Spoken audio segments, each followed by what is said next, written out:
তুমি কেমন আছো? দর্শক দেখতে পাচ্ছেন যে এখানে লেখা আসছে হাউ আর ইউ।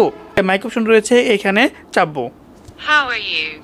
প্রিয় দর্শক, আপনি যদি ইংরেজিতে দুর্বল হয়ে থাকেন আর এই ইংরেজির দুর্বলতা থেকে কাটিয়ে উঠতে চান, তাহলে কিন্তু আজকের ভিডিওটা আপনার জন্য 100% একটা সলিউশন হতে পারে।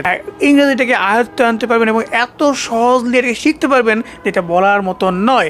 সো প্রিয় দর্শক, আপনি যদি আমাদের চ্যানেল নতুন দর্শক হয়ে থাকেন, তাহলে আমাদের চ্যানেলটি একটু সাবস্ক্রাইব করে পাশে থেকে বেল আইকনটি বাজিয়ে দিবেন এবং লাইকটা কিন্তু অবশ্যই চেয়ে নিচ্ছি। সো এটা করার জন্য আপনাকে প্লে স্টোরে চলে যেতে হবে এবং আপনাকে যে কাজটা করতে হবে, একটা অ্যাপস নামিয়ে নিতে হবে। সো আমি একটু ঢুকে যাবো প্লে স্টোরে, গুগল ট্রান্সলেট। ওকে, এখানে লিখবো, লেখার পরে সো এই যে অ্যাপসটা রয়েছে এখানে ওপেন বাটন দেখাচ্ছে, আপনার এখানে ইনস্টল বাটন দেখাবে। সো কিছু পারমিশন চাপবে, আপনি সেগুলোকে দিয়ে ইনস্টল করে দেবেন এবং এখান থেকে আমি ওপেন বাটনে চাপবো।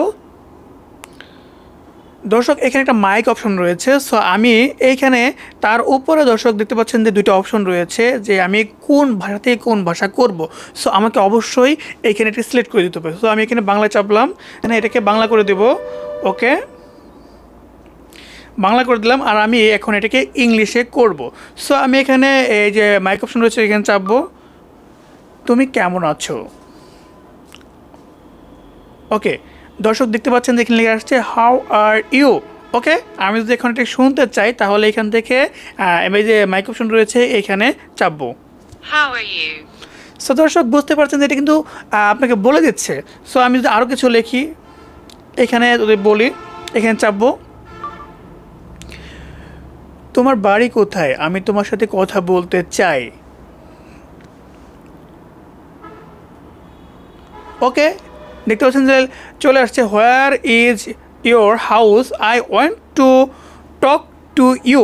ওকে, আমি যদি এটাকে সাপোজ আমি ইংলিশ পাই না, বলতে পারতেছি না, সো আমি যে কাজটা করবো এখান থেকে মাইক অপশনে চাপবো। Where is your house? I want to talk to you. So দর্শক দেখতে পাচ্ছেন যে সে কিন্তু বলে দিচ্ছে। আসলে আমি কিন্তু এখন আর ইংরেজিতে দুর্বল থাকছি না, কারণ হচ্ছে আমি যদি কারোর সাথে কথা নাও বলি তাহলে কী করবো আমি, যে আমি আমার যে সকল দৈনন্দিন জীবনের ইংরেজি ওয়ার্ডগুলো প্রয়োজন হয় সেগুলোকে আমি এখানে বলবো, বলার পরে এখান থেকে কিন্তু আমি ট্রান্সলেট করে নেব। ওকে, আমি যদি কোনো অক্ষর বা শব্দ না বুঝতে পারি, ওয়ার্ড না বুঝতে পারি, তাহলে কিন্তু আমি এখানে এটাকে শুনেও কিন্তু শিখতে পারবো। সো দর্শক, এটা কিন্তু চমৎকার একটা ফিচার।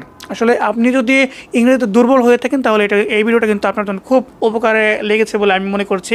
প্রিয় দর্শক, আজকের ভিডিও যদি ভালো থেকে অবশ্যই একটা লাইক দেবেন, কমেন্টে মতামত জানাবেন এবং ভ্যারিয়েশন টেকের পাশে থাকার জন্য অবশ্যই সাবস্ক্রাইব করবেন। দেখা হচ্ছে পরবর্তী কোনো ভিডিওতে। সে পর্যন্ত সকলেই সুস্থ থাকবেন, ভালো থাকবেন সেই প্রত্যাশায় আজকের ভিডিওটি শেষ করছি। আসসালামু আলাইকুম।